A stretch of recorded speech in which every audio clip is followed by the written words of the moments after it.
Hello everyone and welcome to my recap of 30 Under 30 Orlando. I hope you like what you hear today and thank you for coming.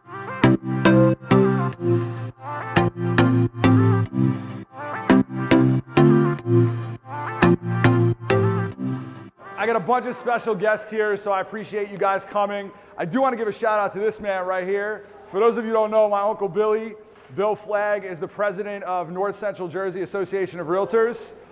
Very good friend of mine, so thank you for showing up today. And what Bill's doing for our board has really been awesome, so props to you, Bill.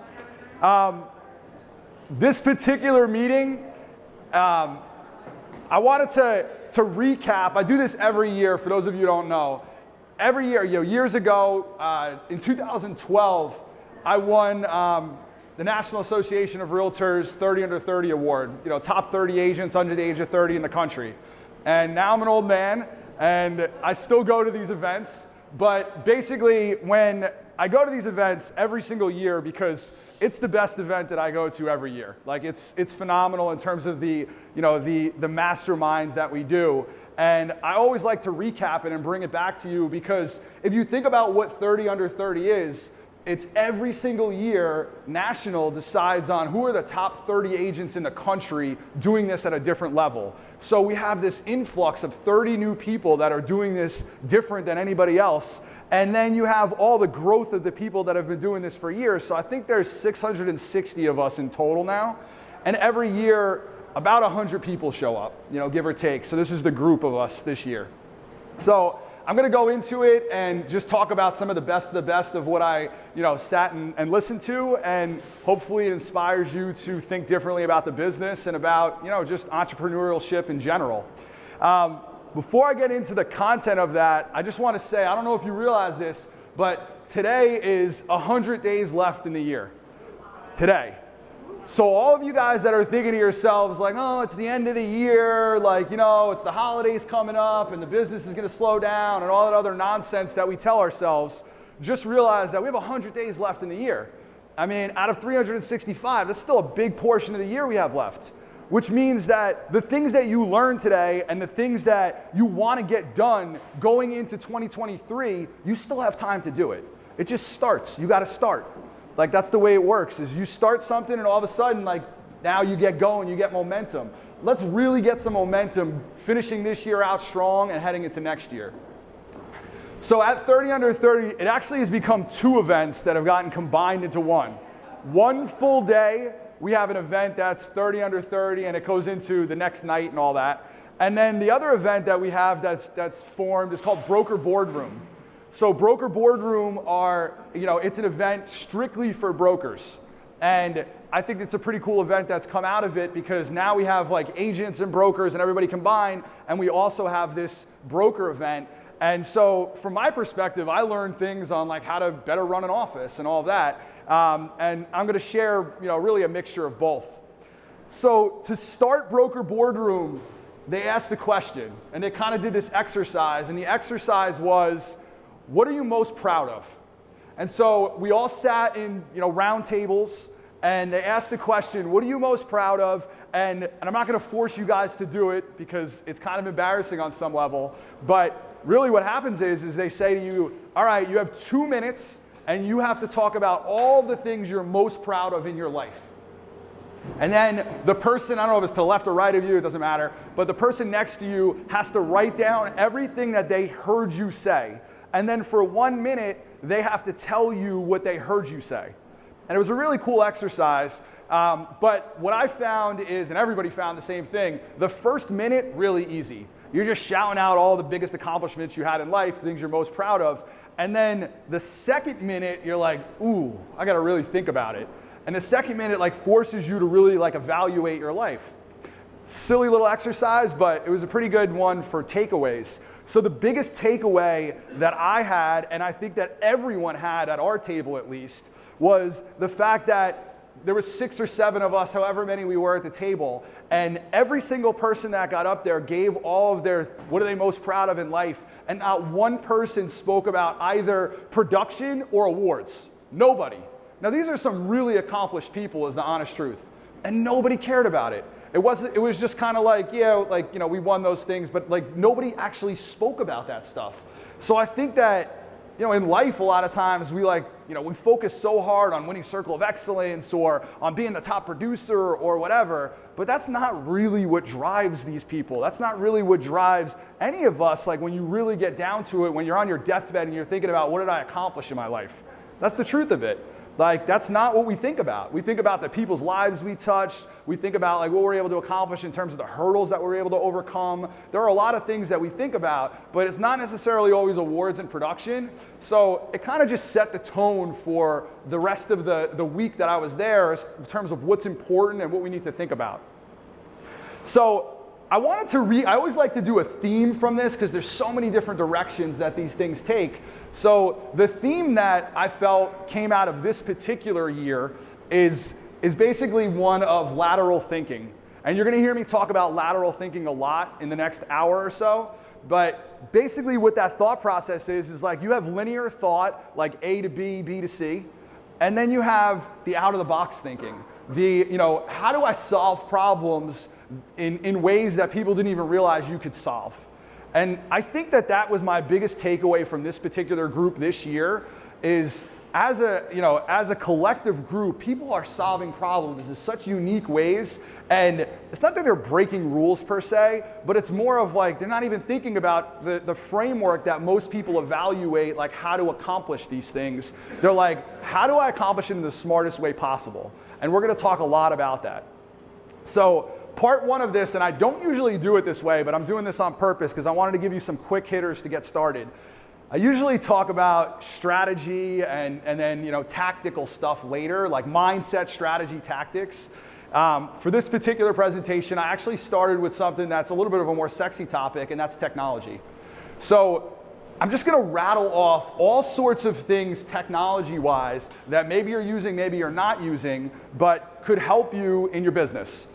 And the way I'm gonna present them is really a problem and a solution.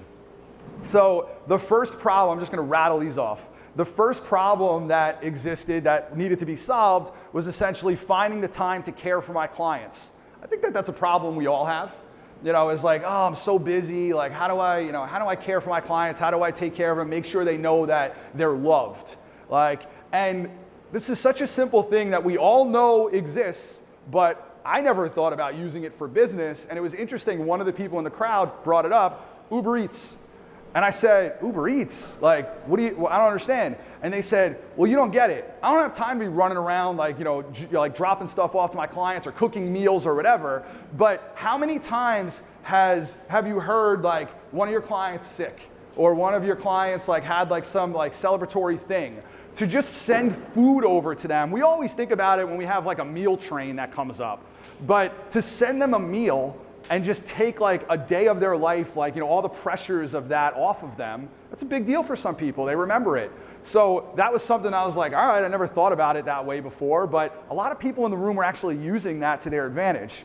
To that same point, and this is like kind of a step above if you want to be a little fancy with it, was this, it was called Spoonful of Comfort.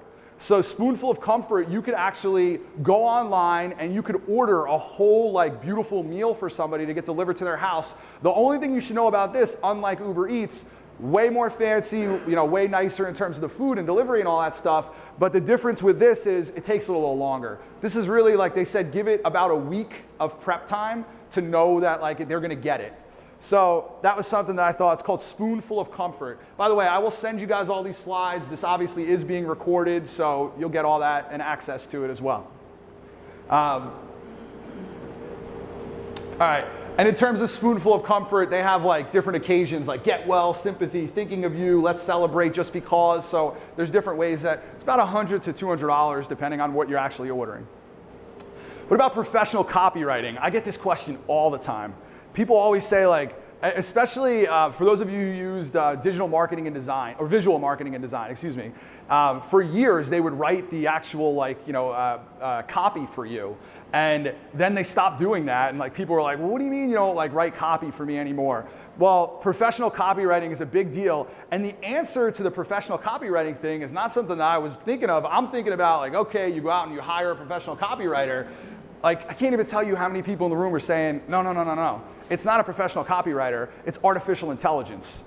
And that was like the first time that I heard that on that context, and I was like, whoa. So I'm gonna give you a handful of different pieces of technology, artificial intelligence-wise, that were helpful. Jasper AI, it's jasper.ai, as in artificial intelligence.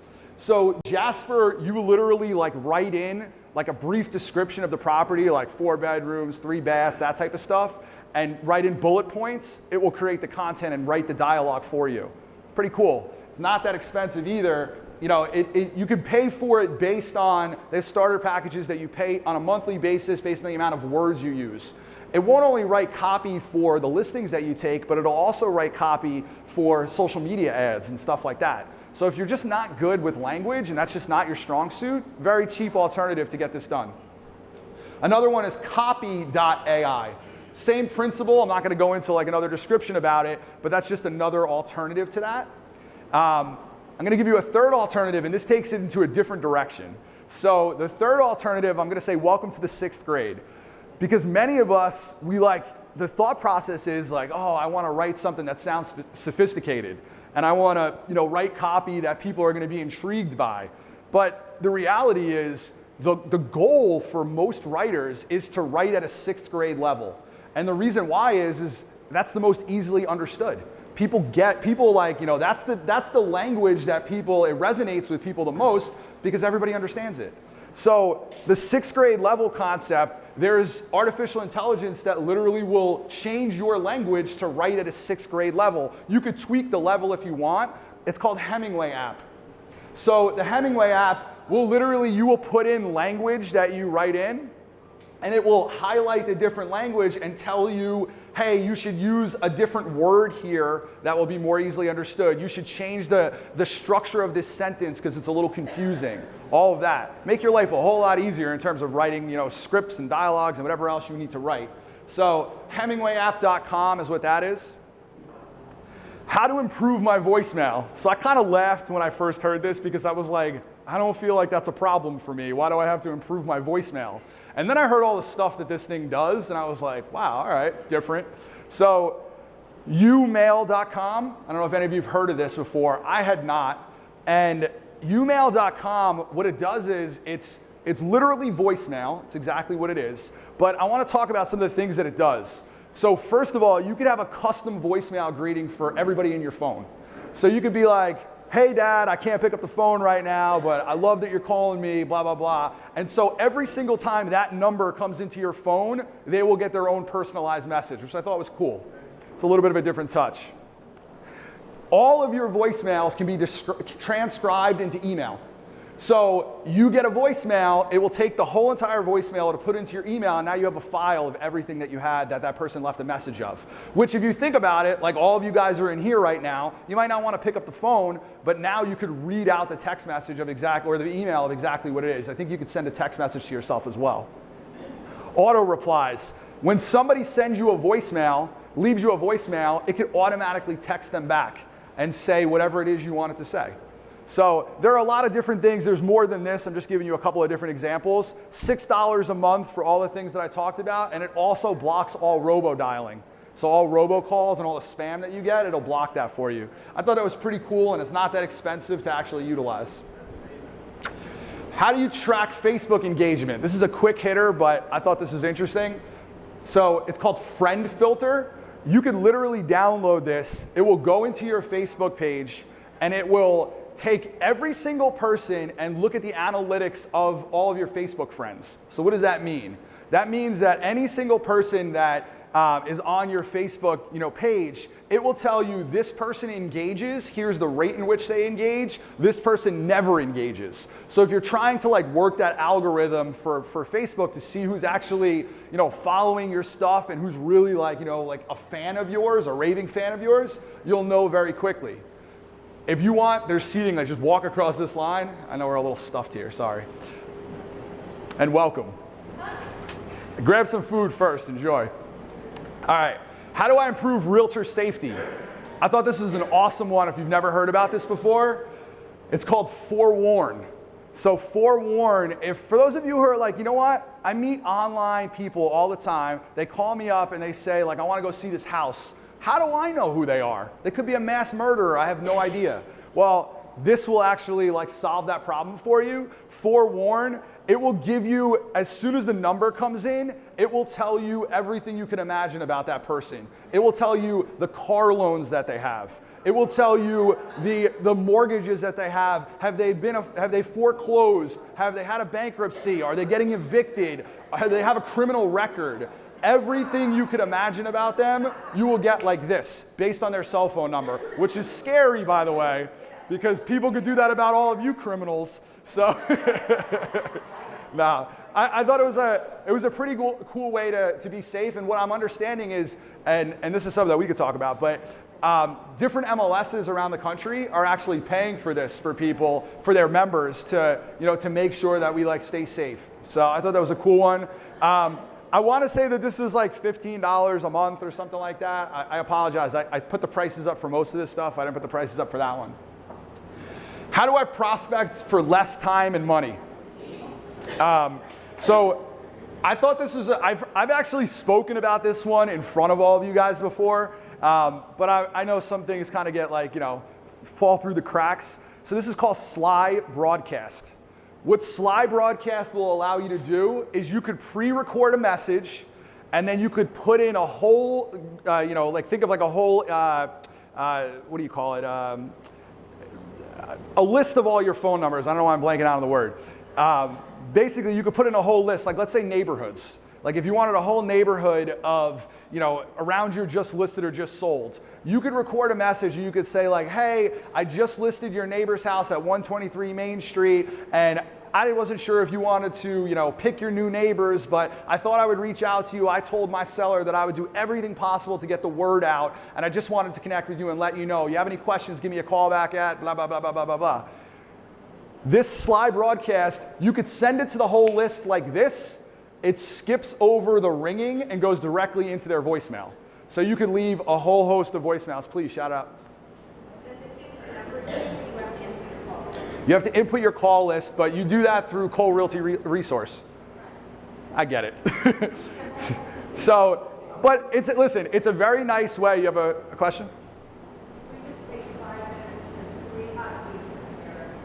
Anybody want, listen, this is just universal. This is why we arranged it this way. Anybody who's hungry wants to get up and get food, 3 hot pizzas, just go grab it, all right? I'm not gonna stop because I got a lot of stuff to go through. So you choose your recipients, you schedule your voicemails. In terms of the expense related to it, it depends on how many you're delivering. Like 100 deliveries is $8 a month, 300 is $25. It's not gonna break the bank by any means. And I realize that as realtors, we get nickeled and dimed with a million different things. I understand that, and I'm not trying to sell you products here, but you know what? Like if your time is valuable, some of your time is, $500 an hour, $1,000 an hour, whatever it may be. Well, all right, like save yourselves, 14 hours and, spend $100 a month, and now you could, effectively do some of these things that are taking you a lot of time. What content should I create? I thought this one's an awesome one. Because I'm telling you right now, like that's one of the things that I'm always thinking about is how do I create new content for like Instagram and all these different places. All right, well, answerthepublic.com. So it's free, by the way. You go on answerthepublic.com and you type in keywords. So the keywords that I decided to test was New Jersey real estate, like pretty simple keywords. You put it in, it will give you a breakdown of all of the questions people are asking Google and all these different places. The whys, the wills, the hows, the whats, the cans, the whos, which, like all of these different questions that people are asking and what are the most popular search results related to that. It'll also give it to you in different forms. So, this is a very generic keyword search. So like a lot of this is like, how do I get a real estate license? It may not be the most useful search in the whole wide world for you, but if you start getting very specific about what you're searching for, it'll be interesting. Like for this particular search, one thing that came up that I thought was really good is people kept asking about real estate transfer tax. I didn't realize that was such a sexy topic, but apparently it is. So if everybody in the world in New Jersey is asking about real estate transfer tax, record a quick video on real estate transfer tax and you're gonna come up on more search results. It's a very simple way to do it, and we're going to talk more about how to use stuff like this and then implement it into Google profiles, in a bit, because that to me is like a good combination that you should be using, because they're searching in Google, now you're giving an answer in Google, you're going to get more clicks. So part 2, I'm moving off technology. Hopefully that was helpful. Give you a quick hitters on those. I'm going to go back to lateral thinking. So some of you are probably thinking, why is he wearing a Mickey Mouse shirt? This is why. So obviously, I haven't said this yet, but I was in Orlando for this particular event. And what we did, the first night we were there, we went to Epcot Center, which I had not been to any Disney resort or anything along those lines since I was a little kid. But we went to Epcot Center, which Epcot is beautiful, by the way, if you haven't been. It's really, and I almost feel like it's an adult park. It's a very cool place. And we were there for the Wine and Food Festival, which is awesome. Like, there's food literally from all over the world. So we were doing that, it was a good time. But one of the speakers that came up that was like, kind of the keynote speaker to start the event off was this woman named Monica Shea. So Monica Shea grew up in Orlando and lived there for years and years and years and eventually moved to Colorado Springs. But she was obsessed with Disney. And I know that sometimes that seems weird, but there's a lot of people out there that are obsessed with Disney.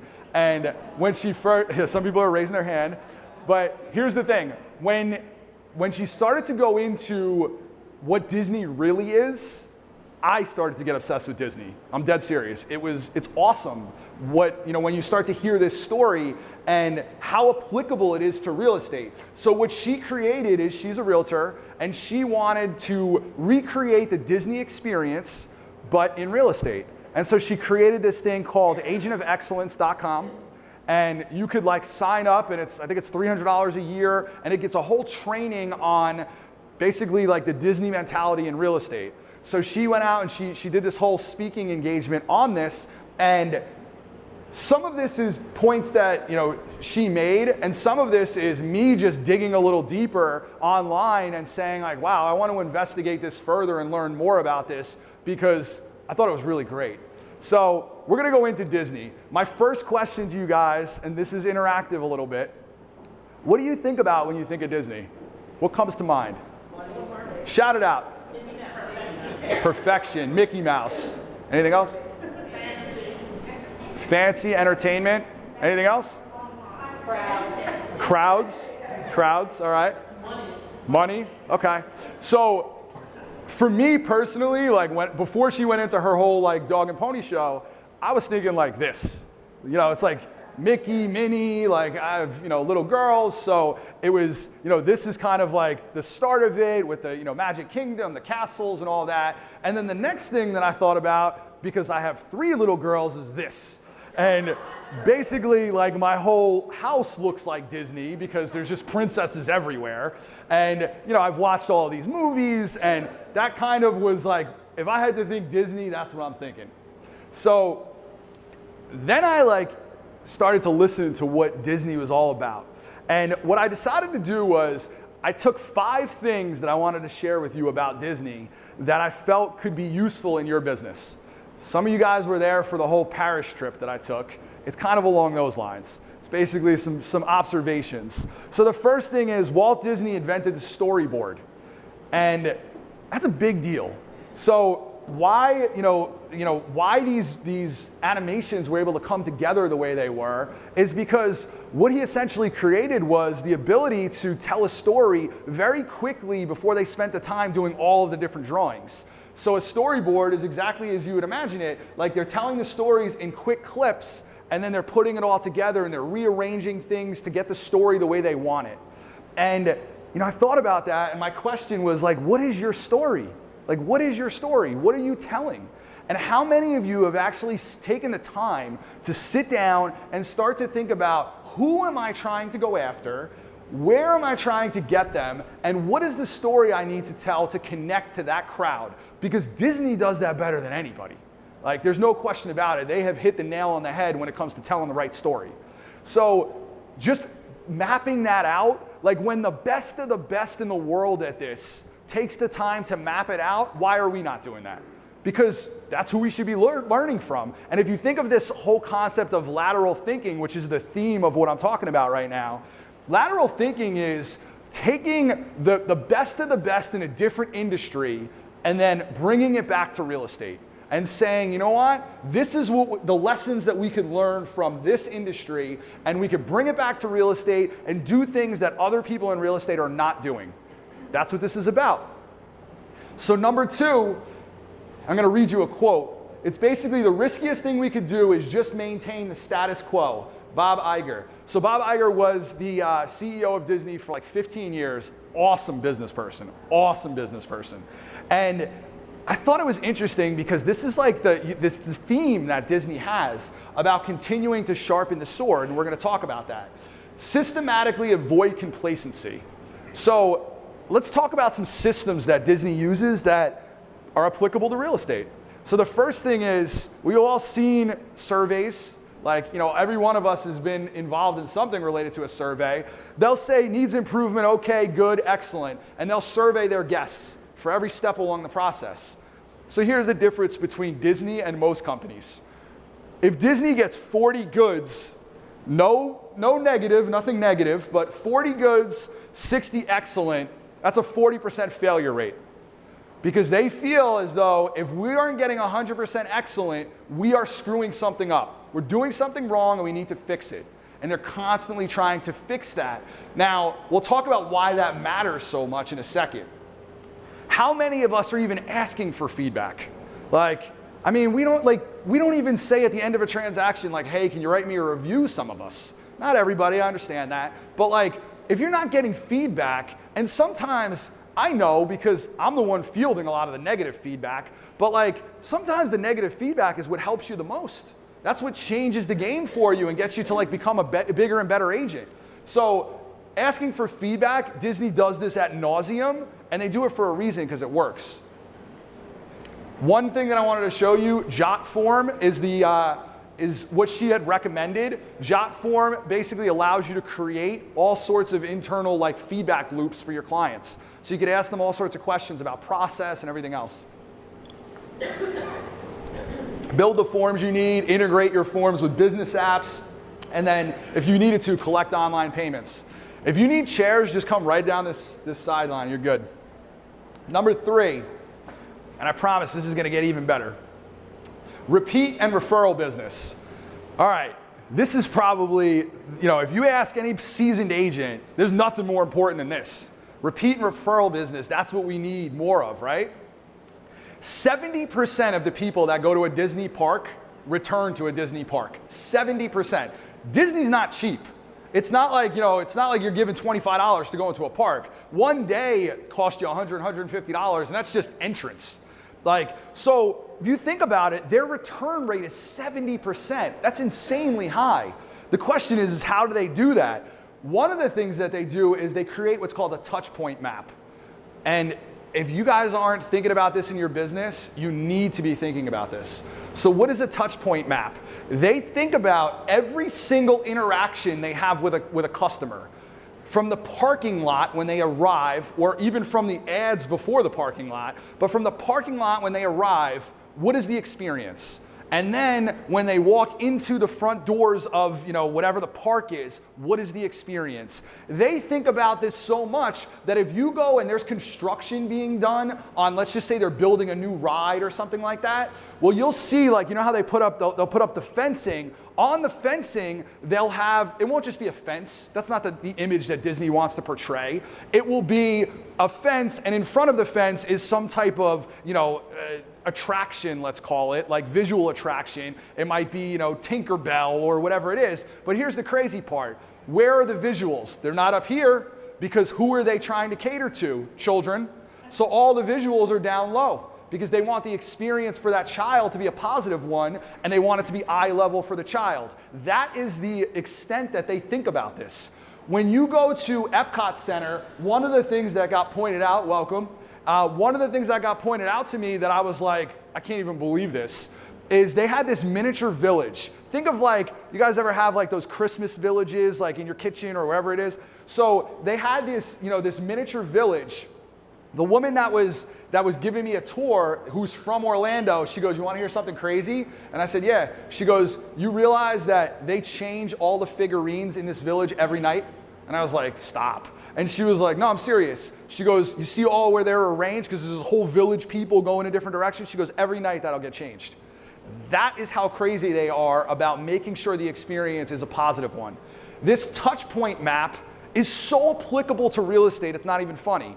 What is it that we do? We have this central process that we follow every single time. If you're buying a house, what do? You go out, you get them pre-approved, you show them houses, they buy a house, it goes under contract, goes into attorney review first rather, goes under contract, you have a home inspection, you have the deposits due, you have, mortgage commitment if they have a mortgage. All of those different things, it's the same process over and over again. We have touch points. They're very clear touch points. Why are we not taking those touch points and making it into an unbelievable user experience? So this is a template for one, buyer under contract, call to congratulate them that their offers are accepted, next step email and send an email calendar, deliver champagne. You could be making this experience such an over-the-top experience that they will be like, "Whoa, it wasn't a hassle to buy a house. This was an amazing thing. I loved it. My agent was amazing and it was the best thing that I ever had." That's the type of experience that gets a 70% return rate. That's the type of experience that people run around and tell everybody and their mother, "Hey, you really got to go to Disney," or "You really got to work with Mikel," or whoever it may be. You have to create a touch point experience. And the cool part about this is Disney didn't create this like this. This is over, 50 years. So if you and your business decide to focus in on this and start to sharpen the sword as you go on, it's going to get easier and easier because you're going to know, you know what? As soon as we go under contract, I got to send off the champagne. Now I just bought 30 bottles of champagne and I know that's going out. That system made my life easier. I don't have to think about it. It's just my touch point. I know what comes next. We have to think about the business differently in terms of that because that experience is what will drive your business. No question about it. Disney's the perfect example of that. Number 4. All right, so I want you guys to close your eyes. We're going to have a little exercise real quick. Close your eyes. I know I was born in 1984, but imagine 1955. In 1955, what does a carnival look like? What does an amusement park look like? Is it a clean, nice place that you want to bring your kids? Is it is it something that you're over? What does that experience look like? When Walt Disney created Disneyland, what he was doing is he was sitting in a park. This is in California. You can open your eyes now. But I should have just left you like that. So basically, he was sitting in California at a park, and he had his daughters, and he was watching a merry-go-round. And he was there, and the kids were playing, and it wasn't the nicest place in the whole wide world. It was kind of he almost felt like it's not a safe place for kids. And so he's viewing this, and he's thinking to himself, I'm going to create something that's different. I'm going to create an experience that people want to be a part of that is a beautiful, clean, nice place for kids to hang out. All right, so he did. This is Epcot Center. It's beautiful. It's absolutely beautiful. It really is. It's just like a giant, gorgeous park. Everywhere you look is this, it's water features and the architecture is from all over the world. These things that they created is just whoa, this is cool. So the interesting thing about this is there are 52 million annual visitors. 52 million. For those of you who were at the Paris talk that I had, I was thinking about what am I thinking about it? No. The palace, Versailles. I'm sorry, brain dead. So I was thinking about Chateau Versailles. So that particular place, there's 20-something million people or whatever it is that go there every year. And remember, if you recall, I was talking about where are the bathrooms? Because you have this beautiful, palace, but there were no bathrooms at the time. So this is the opposite end of that spectrum. When you go to Disney, you can eat off the floor. Literally, it's beautiful everywhere. There's no garbage. And I didn't realize that is a system. So let's talk about Disney's trash cans, because I don't know if you guys ever heard this before, but this was like for me. All right, so for starters, Walt Disney created these trash cans. Like the look of the trash cans he created to be aesthetically pleasing and everything else. He also, throughout the park, this is a theme that has happened, they make the trash cans like to basically blend into wherever they are. So this happens to be, I think, a Star Wars one. So they blend in wherever they are. Okay, not a big deal so far. Anybody know the size of a Prius? Not that big, right? Did you realize that trash cans at Disney are, if you take 2 Priuses and you put them back to back, that's how far every single trash can is in Disney. It's 30 feet away. There's a trash can in Disneyland, Disney World, all these different places, 30 feet away from each other everywhere. Why? Because they studied this and they found that it takes people, beyond 30 feet, people will throw garbage on the ground, which is a sad indictment on society. But that's the truth. Like, beyond 30 feet, they will throw their garbage on the ground. So if they have a garbage can every 30 feet, people don't throw litter. They don't. They put it in the garbage. Pretty cool in and of itself that they thought this through, but it doesn't end there. This was the part that I was like, whoa. Underneath every trash can is a central vacuum that literally sucks all of the trash out of the trash cans. They are self-cleaning trash cans everywhere. So there's never garbage building up. Like if you think of, like, you go to a carnival or whatever else, there's like overflowing trash cans because the maintenance person didn't get there in time. Not at Disney, there's not, because they thought this through, because they have a system in place for their trash. Here's the crazy part. When you ask Disney employees, how many janitors do you have? They will tell you 40,000. They have 40,000 employees. Because if you are working at Disney and you see a piece of trash on the ground, you better pick it up. I don't care who you are. You could be the CEO, your job is to pick it up, because there's nobody beneath that. Because the experience of the consumer, their client, is paramount. That is the most important thing that they do. So, by a show of hands, and this is something that I was thinking about, how many people knew anything about this whole trash situation at Disney? Honestly, you got a couple people? I didn't know about it. And so I was sitting there, and like most of the room, there's only a handful here. How cool is it that they do this, first of all? But if you think about it, only 3 or 4 people in this room even knew about it. Because that's the takeaway from all of this. Disney, their whole theme and the thing that they think about in the back of their mind is emotional connections matter. When you go to Disney, it's not your job to think about trash. It's not your job to be thinking about how the sausage is made. That's not what your job is. Your job is to have an unbelievable experience many times with your kids. So if that's the experience that they're trying to create, the number one takeaway that you should know about this is don't show your clients the trash. What does that mean? Think about the home purchasing process or selling process. Can you get a piece of business that's more personal than that? No. Like, there is nothing more emotionally engaging than buying or selling residential real estate. It's their home. It's their home. This is the place that they're going to raise their kids. This is the place that, they're going to live and create memories and do all these different things. There's nothing more personal than that.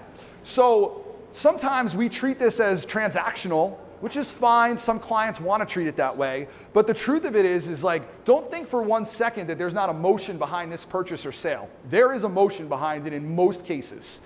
And you and all of us are fall victim to this. But you, as their agent, your job is to make that emotional experience a positive one. So what does that mean? What do I mean about not, sharing or showing them the trash? If the agent on the other side of that transaction is an asshole, they shouldn't know about it. That's not their responsibility to know about that. And many of us fall into the victim, we're like the victim mentality, and we're like, oh, this agent, blah, blah, blah, blah, blah, blah, blah. You are ruining the experience for your buyer or seller. That's your fault, not the other agent's, your fault. Why? Because you're ruining what they need in you as a professional is to keep them away from all of that. You are supposed to be the buffer from all of the nonsense. When things go wrong in a transaction, you shouldn't point fingers. You should figure out how to solve it so they feel as though, wow, that was like effortless. Because that's the experience. That's what the experience should be. If we focus on the emotional connections and we make that the number one priority, people will have a better experience and they're gonna recommend you more. Because you could show them the trash. You could tell them about how difficult it was and how this other agent was miserable, and complaints of all the different things going in the market to try to make yourself look good, but you're costing yourself business. It's 100% the truth. And nobody knows that better than Disney, who's getting 70% return every single time they have somebody come to one of their parks. Number 5, and this is straight from Walt Disney. Disneyland will never be completed. It will continue to grow as long as there is imagination left in the world. So this is what he started with, however many years ago, 70 years ago, whatever it was. Bob Iger, the heart and soul of the company is creativity and innovation. So I asked this question before. I said, tell me what Disney means to you. And we said all these different things, perfection. We said, Mickey Mouse and all of that. We said, happy experience, that kind of stuff. Here's what we didn't say, and I'm going to list all these things off so you understand it. Disney is not just Disney. Disney is all of this. Yes, we have the Magic Kingdom and all the different parks that they have, and that's what we tend to think about when we think of Disney. Sure, some of you know some of these, but I bet you don't know all of them. You know Disney owns Pixar. So Disney went out and bought Pixar, so think of Toy Story and all the different lines of animations that have come out, all the awards that they won. Do you realize that Disney owns ABC? Because I didn't. I was like, oh, wow, okay. I didn't realize they own ABC. They also own ESPN, which I was like, I didn't realize that. And now I'm thinking to myself, well, I understand the packages that they're creating with all of this stuff. I didn't realize they owned it all. So they own National Geographic. They own the Marvel Universe. So all the different Marvel movies and the hundreds of millions of dollars that created, they own it all. They also own Lucasfilms, so everything related to Star Wars, which I did know that one because that was a big headline for a while. They more recently bought 20th Century Fox, which I was like, whoa, okay. So all the movies that are being produced and have the whole catalog of movies from 20th Century Fox, which means that they also own Fox News and the whole network. They own Fox Sports. They own Fox. They own FX. They own all those different channels. Like Disney owns all of that. We know about Disney Plus. I'm sure anybody who has kids probably knows about Disney Plus because they definitely hit me every month. What I didn't know is they also own a competitor to Disney Plus. They own 30% of Hulu. I didn't realize that. So when you see these packages of like Hulu and Disney Plus and ESPN Plus all together, Disney's making money off of all of it. So I saw all this and I thought to myself like, all right, take a step back for a second. Imagine what Disney would be today if they just settled. If they just like, you know what? We got Mickey Mouse. Like, what else do we need? I mean, Mickey Mouse is not like the front and center character these days. Like, my kids still like Mickey and Minnie, but the reality is like they love the princesses. So, I mean, I think about this, like all of these things that they created, like they were the leader in this space. Nobody had, amusement parks like Disney did back in the day. Like nobody had animation like Disney did, and yet all of these things have come out, and they would have got left behind if they just didn't innovate. So I say this because my question to you, and it's a fair one, is what are you doing to innovate? What are you doing differently in your business? Because if you're status quo, and you've been status quo year over year over year, you're going backwards, you're not going forward. Like, you need to start thinking differently about how you could push your business and add new things to your business and do, what's the next step in your business? Because if you're not, you're going backwards. Somebody's passing you as we speak. Disney understands that. I personally think that those are some pretty interesting things to take away when you run through that park. Part 3. Any questions before I move on? Good? That was my pause to take some water. So I'm going to talk about a lightning round that we had. This is similar to what the technology talk was. The lightning round speaks to a bunch of different things that people are doing in their business. I think the question was, what are you doing different in your business that has generated some return for you? So a bunch of different things. And they don't have anything to do with one another, just to be clear. That's the theme. So you know these, you ever see these happy birthday signs that people put on the front lawn? So one of the agents in the group, I thought this was clever, she got customized signs made up like this for Just Listed.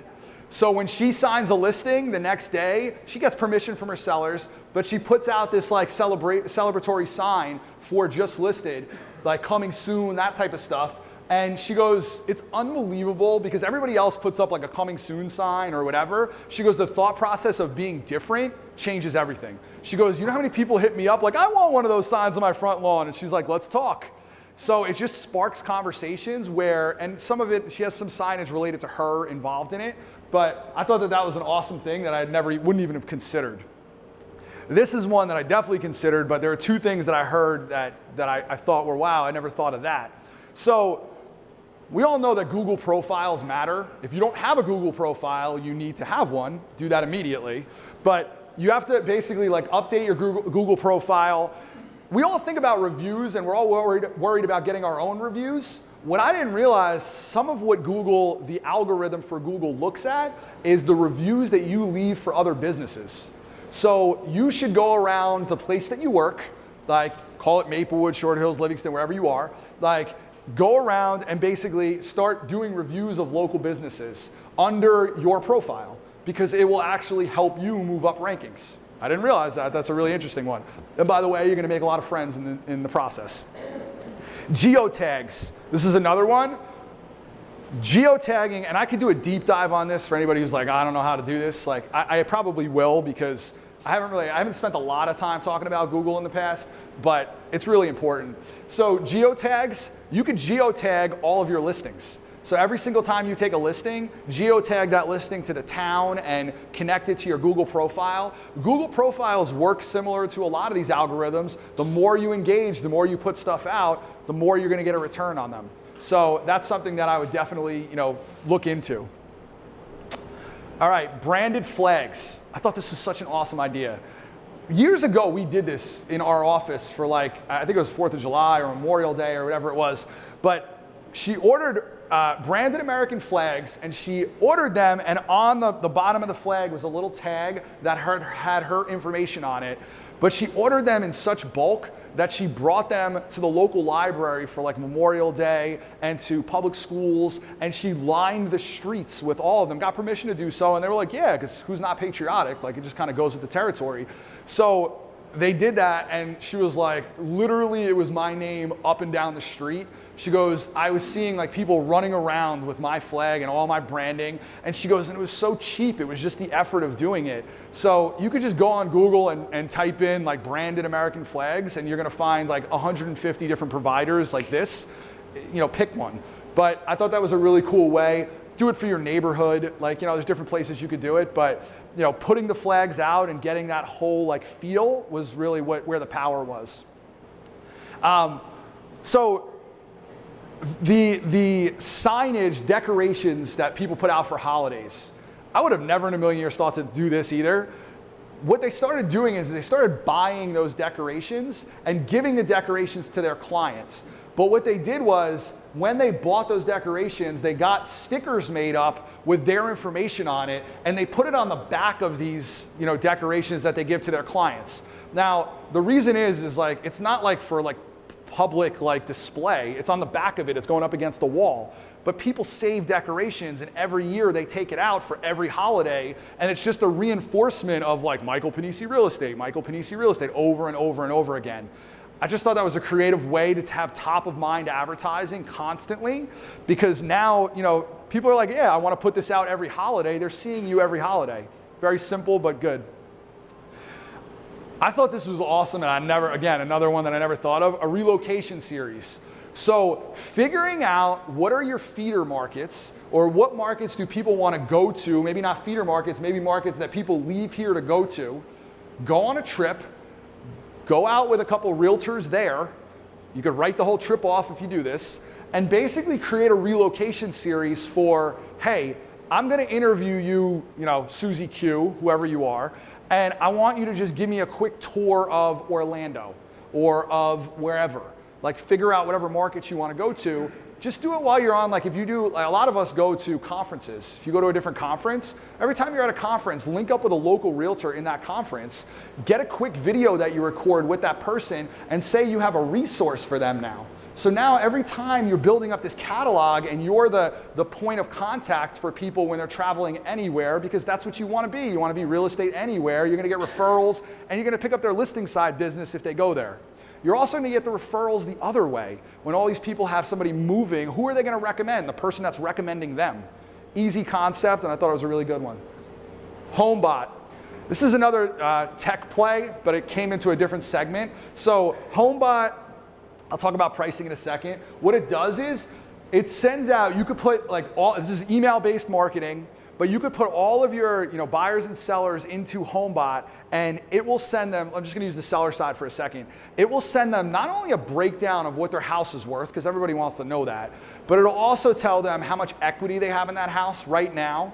It will tell them, do they have the ability to refi? What could they use that money to reinvest if they pulled money out to do like a cash out refi? What the returns would look like. It is like a financial package that they're getting monthly. Very cool tool. It gives them everything from what the fixed year rates are, could you save in a refi? It tells them when you go through, there's a whole video you could watch on it. It was one of the best that I've seen in terms of people actually wanting to click onto it and look at this information, because it's like a financial planner in the form of real estate and it's all branded to you.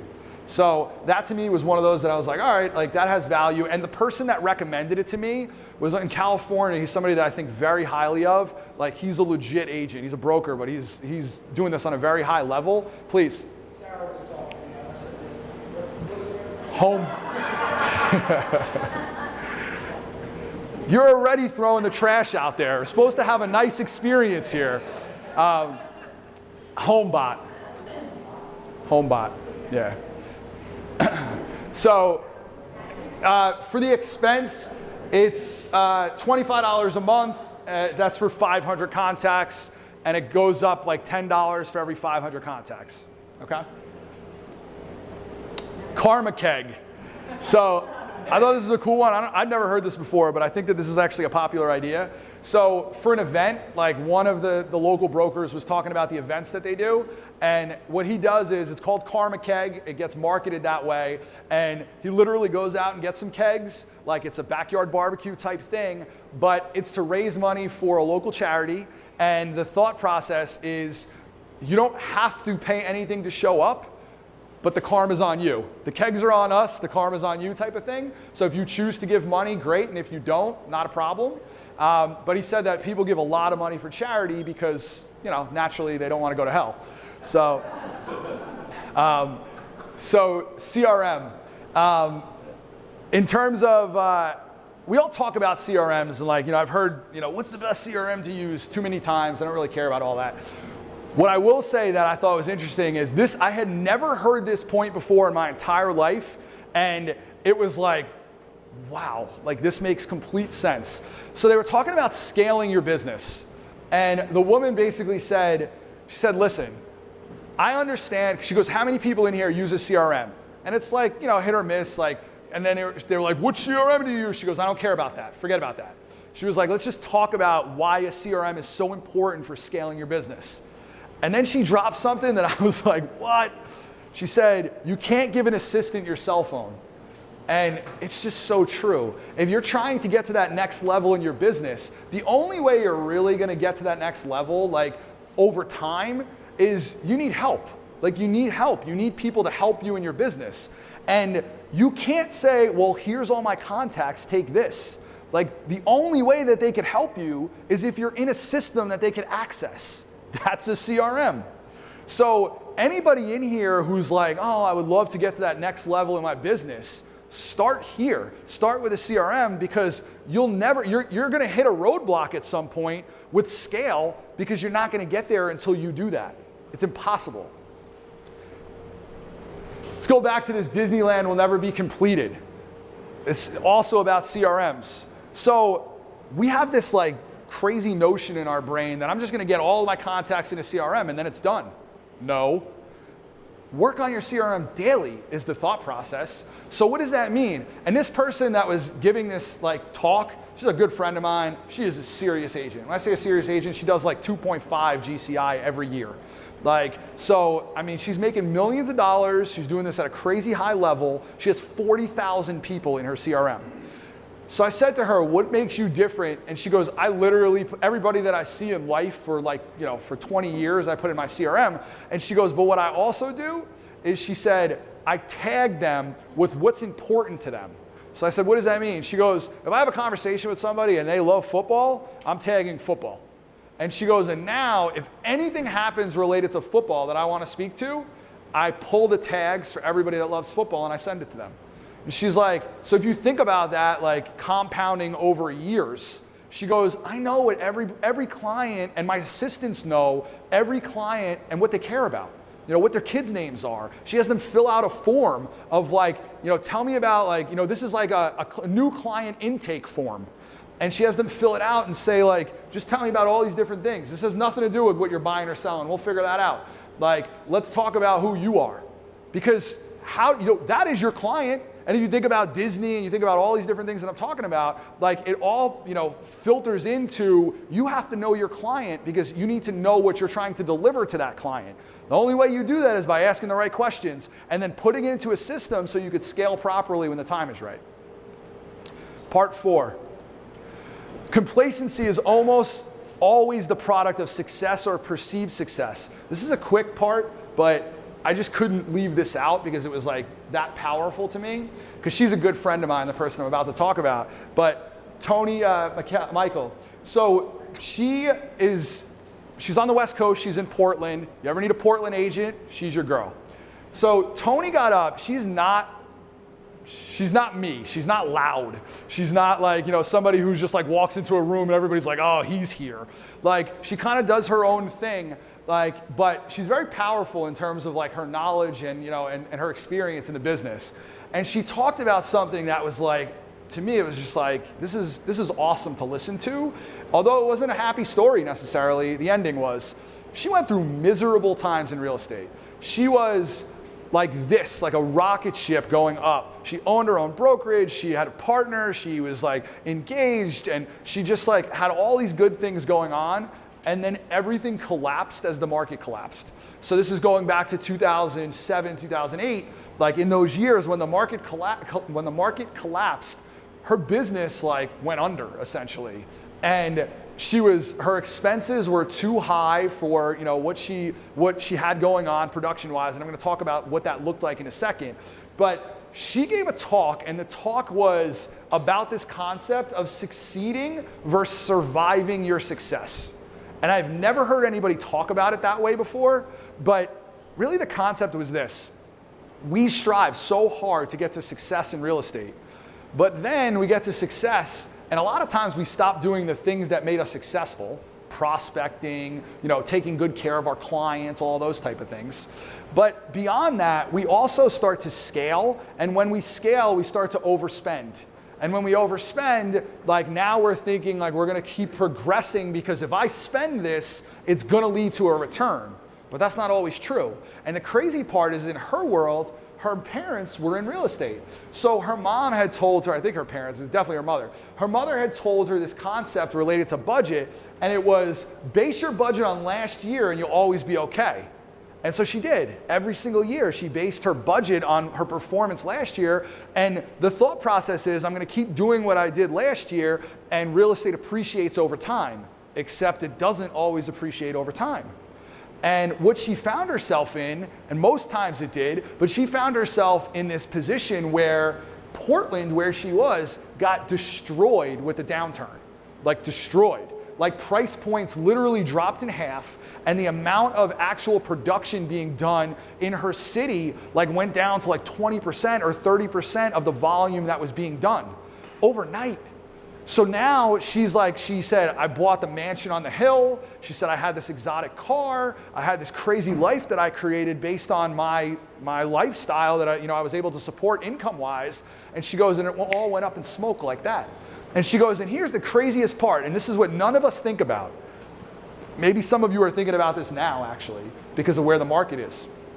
She said, I was doing the same percentage of market share that I was doing a year before. She goes, I actually increased my percentage of market share. So think about that. You're like, I'm doing 20% market share. Like, I'm still doing 20% market share, or I'm doing 25% market share, but I'm making 10% or 20% of what I once was making. Like, what a punch in the gut. Like, and it was something that she had no control over. And so her advice related to all this is she was like, don't forget this. Don't forget recession and depreciation. And it wasn't a negative conversation. It was a very real conversation, because what she was saying is she was like, guys, like, a lot of times this is what we think. Like, we have this budget and we have all these wants. Like, I want to go out and get this and I want to go do that and all this stuff. But we're not thinking about the context of the market, and we're going out and overspending. So you hear me talk about this so many times over about building your business without overspending. I talked about a lot of tools today and all that stuff, and they're great, but do it within your means. Like, solve the problems that you need solved in your world, and if you don't need it solved, don't fix it. But don't overspend. Like, and that was like to me, listening to her say it, and now she's built herself back up and she's done it her way and she's done a great job with it. But she really drove that point home about not overspending and thinking about the market differently. And I know that some of our competitors, I'm not going to name names, although you've seen the slides, like, some of our competitors are significantly overspending, and now they're getting hit and hurt by it. Like, so just think differently about how you approach the business on that note. Part number 5, current state of the market. Kyle Kovats, many of you guys have known him. I've had him actually come and speak at our office before. I love Kyle. So Kyle's from New Jersey. He's local. He's in Hoboken. I'm not going to spend a lot of time on this, but I wanted to include this in here. He did a whole segment on basically the current state of the market. Ironically, it was a lot of the slides that I used on the last session that I did with you guys, so I don't need to talk all about it, but what I am going to pull out is the slides that I did not speak about because I thought that they were worth sharing. They're just quick hitters. Supply and demand. So this shows you month supply and inventory. The higher you are, the less inventory we have in terms of demand. Like, this shows you the percentage of appreciation back and forth. This is Case-Shiller, for those of you who don't know what that is. Case-Shiller does their studies based on pricing pairs. What a pricing pair is if I sell my house today and that same house trades 5 years later, that's a pricing pair. So if you multiply that times, exponentially, if you think about it, like when you think about like whole metros, I mean, then you start to get an interesting view of where the market's trending month to month. So we are right here. This is where we are. So if you look at this, like, this curve, we're so high above the average, we're so far below the average on inventory that this is not indicative of a crashing market, just to be clear. I know people are like, oh, where's the market going to go? That's not where we are right now. We have an extreme shortage in terms of the amount of supply. We're not seeing like downward trending in terms of appreciation or depreciation, I should say, because we have no supply. We still have like very low supply. Until that changes, I don't think we're going to see a crazy dip in price. Second thing, if you look at credit, the amount, like the loans that are being given today, so the loans that are being given today in terms of credit score are at an all-time high. We are not giving bad loans today. So if you think about like the lowest of the low, like some of these years, they were super low in terms of like when we were 09. Look at how low people's credit was compared to, this is 200, 400, 600, 800, all the way up. Like loans and the amount of money that we're giving, billions of dollars, we're not giving bad loans today. Like that's something that, is people always speak about that, like, oh, like, well, lenders are going to pull back because they're going to get hit with foreclosures. Says who?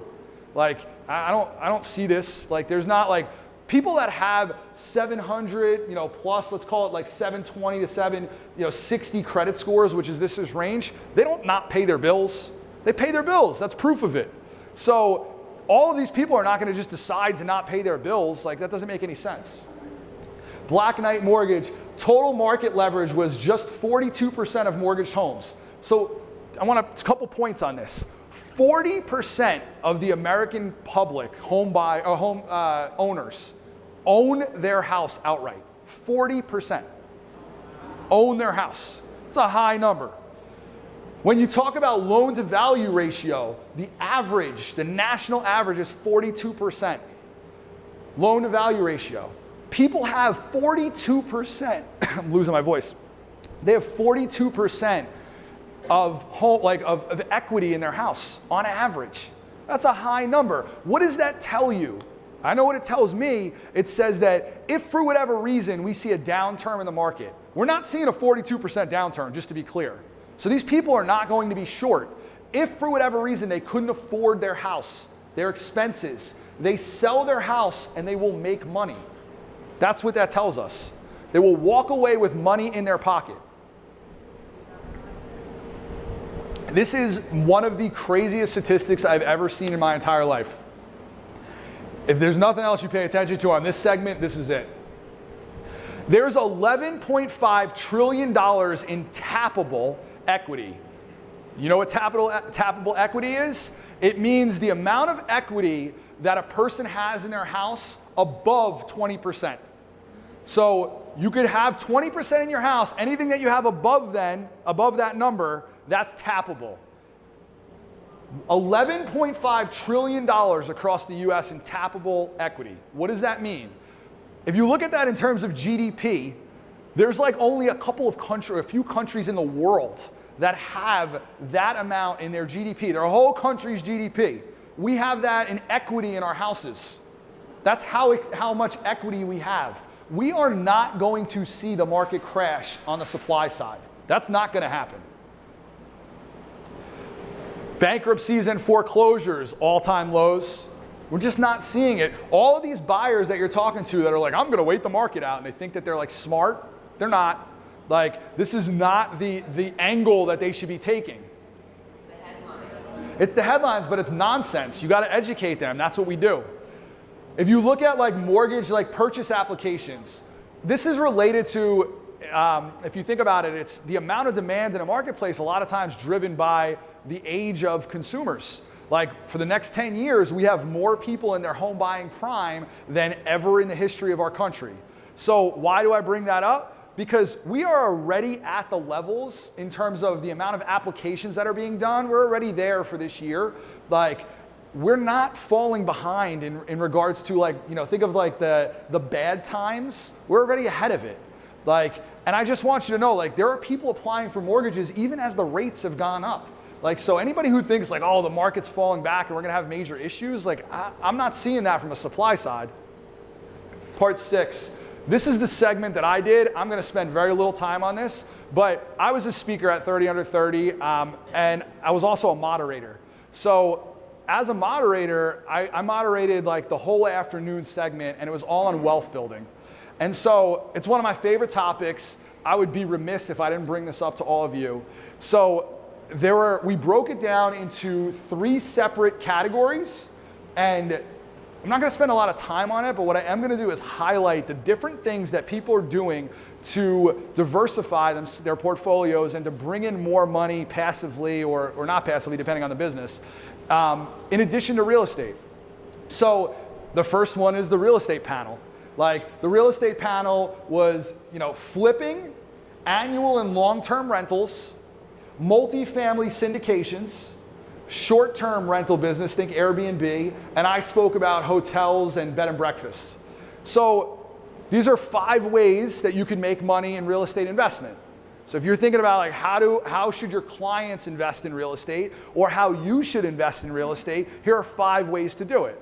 The next segment was a little bit further down the line, and it was real estate related investments. So one person talked about how they do private financing. They actually are a lender. Another person talked about they own a title company, they own a mortgage and insurance company. One person talked about the sale of their brokerage. So these people are all, keep in mind, they're all like, most of these people are under the age of 40.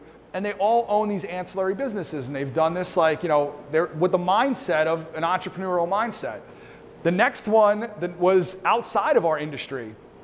One person talked about crypto investing. Another person talked about owning a coffee shop, a wedding venue, co-working spaces. Cyrus owns like 15 different businesses, so he's very diverse in terms of what he does. He's also a real estate influencer. I've spoken about him before. Makes money on Instagram and a couple of different places. Somebody was talking about Wayne, who's a great coach, but he was talking about how to make money selling courses, how to make money like selling books. One thing that he talked about that I wanted to bring up is I didn't realize how cheap it is to get a book published and put on Amazon. And now why does that matter? Some of you guys are like, what do I want to write a book for? Like, I don't want that. You know how cool it is to walk into a seller's house and be like, I wrote the book on how to sell your house. Like, it's a different conversation. Like, I mean, and that's literally what these guys are doing. They're writing books on topics that they need to kind of like, send a message on. Was that a hand raise or no? Okay. So she's like, I wrote the book. But basically, like, those are the type of things that these people are just thinking differently on. So if you guys have any questions about wealth building and any of these topics, come see me and I'll tell you all about what they talked about. But I guess I just wanted to plant the seed of like, we are in an entrepreneurial business. Like, think differently about how you approach this to try to create revenue streams for yourself. Because this business is not easy. Like, I do it and I love it. And I just feel like if I could ever be of help to you in terms of investing in any way, come see me. I'll teach you all my systems and everything I possibly could to help you become successful in that. Part 7, and I promise we're almost done. Help wanted. This was my biggest takeaway out of all of them, so I saved it for the end. But before I get into this, we're going to have a little geography lesson, or question, I should say, my favorite topic. So, geography. Anybody know where this is, what this looks like? Shout it out. I can't hear you, I'm sorry. Thailand? Close. Not as close. All right, so it is Southeast Asia. Just because I love geography, so I'm curious if everybody who knows geography in here or not, what is that? There we go. That was quick. All right, so that's the Philippines. I literally blanked out the word Philippines just to mess with you guys. So that's the Philippines. So I'm going to teach you a little bit about the Philippines real quick, but I promise it'll relate back to your business. So when you talk about the Philippines, let's first talk about education. I'm going to read you something. The education system in the Philippines is seen as one of the most developed in Asia. Rates of basic education completion, higher education participation, and adult literacy are comparable to far more developed economies in Hong Kong, Singapore, and South Korea. Plus, most of the education is taught in English. Okay. Next thing, let's talk about salaries in the Philippines. Salaries in the Philippines, the average person makes, this is like, the average salary is about 15,000, whatever that currency is, or about US dollars 308. It's the average salary. This is monthly, just to be clear. $308 is their monthly salary on average because of how it translates in terms of the US dollar. Take it one step further, because this is like pretty basic jobs for the most part. What about like the best jobs in the Philippines? So the best jobs in the Philippines are somewhere in this range. You'll see this is US dollars, 7,000, 5,000, 7,000, 5,000. This is for like an accountant, software developer, systems analyst, like those type of jobs. And that's what drives their economy for the most part. So if you look at all of these different jobs and what they pay out, it's pretty low. I want you to look at the bottom one. It's a virtual assistant. Pays out $8,600 a year. Let's talk about virtual assistants. So every person in here does not have enough time in the day because we're all in real estate and that's the way it works. Like, we all are busy, we have a million things going on, and I know I, for one, feel like consumed with things going on most of the time. I have never hired a virtual assistant. I never thought about a virtual assistant, and there's a couple reasons why. Like, one, the expense. There's always an expense to everything, and I'm like, oh, I don't want to go out and spend the money. The second thing is like, I don't know how to do it. Like, how do I hire an assistant? Where do I go? Where do I hire them from? All that stuff. So I was blown away by how many people in the room have virtual assistants in the Philippines. And they're all from the Philippines, like every one of them. And I was like, I had this conversation over and over and over again. And I said, well, what are you paying these people? What does that look like? $4 an hour was like almost universally the amount that they're paying. And my first reaction to that was, whoa, like you're taking advantage of these people, like $4 an hour. And they were like, no, you don't understand. $4 an hour in the Philippines equates to a $70,000 a year salary in the US, like in terms of quality of life and everything else. And I was like, whoa, like I never thought about it that way. And it drives their economy. So what I didn't realize, and why I'm gonna take this a step further, is it's not just going out and hiring a random person. For $4 an hour, they're hiring people with MBAs, like literally with MBAs. Like these are highly educated, English-speaking assistants that will work any time of the day or night you want. So you could literally hire somebody and you could say to them like, okay, I'm gonna hire you and I'm going to, I'm gonna hire 2 people. One person's gonna work all day, one person's gonna work all night. You're gonna answer the phones for me. Anybody who comes in with an inquiry, now we have 24/7 service. I'm gonna have you do all of my marketing on social media because I just don't know how to do it. So I'm gonna record the videos. You have a question? Please. Shout it out. Shout it out. So, because you switched the slides, Yeah. yeah. When you switched the slides, the MBA, like the virtual assistant, or you switched the MBA. So the people most of these virtual assistants have literally gotten education to the point where they have MBAs. So when you're hiring somebody, you're not just hiring like a high school graduate. You're hiring somebody with higher education is the point. Where I'm going with this is, like, we all need help. And what I realized is the people that are the best and the brightest in this room, which really are the best in the country, like no doubt, they're going out and they're seeking help, but they're doing it with lateral thinking in mind. Because if they go out and hire 2 or 3 people here, it's gonna run them $100 grand, $150 grand, whatever it is, depending on like the level, to get an MBA, it's gonna cost you more than that. But in other places in the world, you could get just as good quality service and it's gonna cost you a fraction of that. So every person in here is thinking to themselves like, I can't afford to get an assistant, I don't have the funds to do it. Well, there's a path to that. And the cool part is this is not like, taking advantage of like an underdeveloped country. This is their primary way of making a living in the Philippines, one of them, and you're paying them a great wage there. So it's just like, it makes sense all the way around. It's a win-win for all parties. My thing is we have 100 days left in this year. And my takeaway from this conference, because I always say like, I gotta take away something from this conference. What am I going to take away? My takeaway is, in the next 100 days, I'm gonna navigate that and I'm gonna figure out who I'm hiring from a virtual assistant perspective, and I'm gonna bring it back to all of you guys and say, here is the path to do that, because I need help. And I'm sure most of you guys need help. I think of video editing. I can record videos all day long. I don't have time to sit around and edit them to put them out on Reels on Instagram. Great, they could do that. And you could get somebody who's a professional video editor for $4 an hour. It's a no-brainer if you think about it. Please. Did any of those people have a specific site they used? Yeah, so they all did. I've gotten a list of, I didn't even present them, honest truth.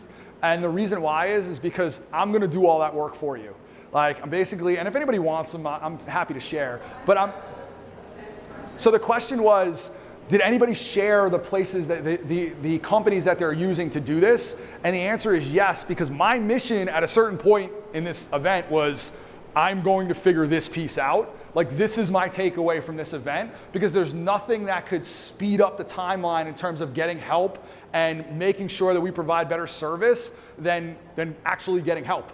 So I took down a list of all different virtual assistant companies. I'm vetting them right now. I've been having conversations. I've already started this process. You got to keep in mind, I just beyond real estate brokerage, I own like 55 units worth of vacation rentals. So for me, like I need somebody to just respond to messages all day long, and we hire people locally, but it could cost like a lot of money compared to, I can have 2 people around the clock responding to messages, and it'll cost me a fraction of the cost. So it's a no-brainer for me to do this anyway. I'm just going to investigate it further, but I am coming up, like, I don't know, within the next 100 days, I'm going to figure it out. That's the guarantee to you. But what I'm going to say is I'm going to do a whole presentation on how to use virtual assistants and to basically like give you all the tools for that. That's definitely going to be a session that I'm going to have coming up, 100%. Please. Well, I was working with this mortgage guy, and his assistant, he was calling me, checking on me, whatever. And I noticed she had like an accident, but she was very professional. I understood everything she was saying. And I said, I asked her, I said, where are you calling me from? She said, me. Yeah. I said, oh, okay. And she said, yes, I work for, Mr. Stephen, and, I do this, part-time. Yeah. So I called Stephen, and I said, Stephen, do you mind if I use it? And he said, yes, she's very, like you said, Yeah. $4 an hour. So she calls me, like, from time to time, because I told her I wasn't ready, because I'm still trying to figure out how, what I use it for. I use it to call my. I'm going to do a whole entire meeting on virtual assistants and how they can help you in your business. That's coming. So I'm going to give you a roadmap to it because I think it could be really helpful. So that's coming. I just wanted to plant the seed on that, but that's my takeaway. I'm going to leave you with one last thing and then I'm done. And it actually is on you.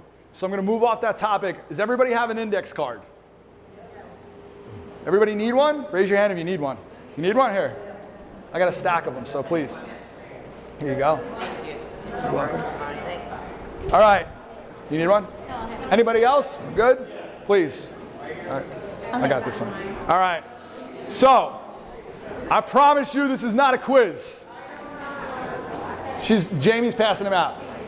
I promise you this is not a quiz, but I saw this and I was like, I got to steal this because I thought it was really good. So, this is from Wayne, the coach that I was talking about. So on the index card, what I want you to write down is this. In the middle of the index card, this is for you. This is not for me, I promise. So nobody else is seeing your index card. In the middle of the index card, I want you to write down, what is the one thing that you heard in today's meeting that you're like, that is super useful and I need to do that in my business? Write that down. I'm going to give you guys a minute. Yeah. Who wrote down, I'm going to Disney? All right. Are we good with that? In the bottom right-hand corner, this is, I think this is a Tony Robbins thing, but he said to do this and I thought it was really good. He said, all right, you never leave a room without making a decision. So in the bottom right-hand corner, what is the next action that you have to take to make that a reality?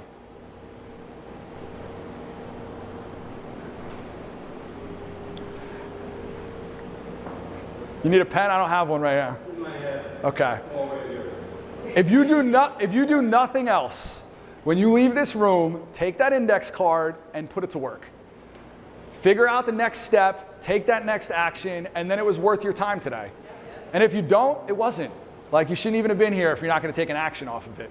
So I'm serious. Like, I love having you. I know you got a free lunch, but I really do appreciate you guys coming. I hope everything, you learned something today.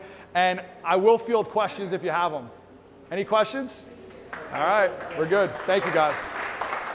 Thank you guys so much for coming. I hope you enjoyed today's presentation. I look forward to seeing you at our next one in a couple weeks.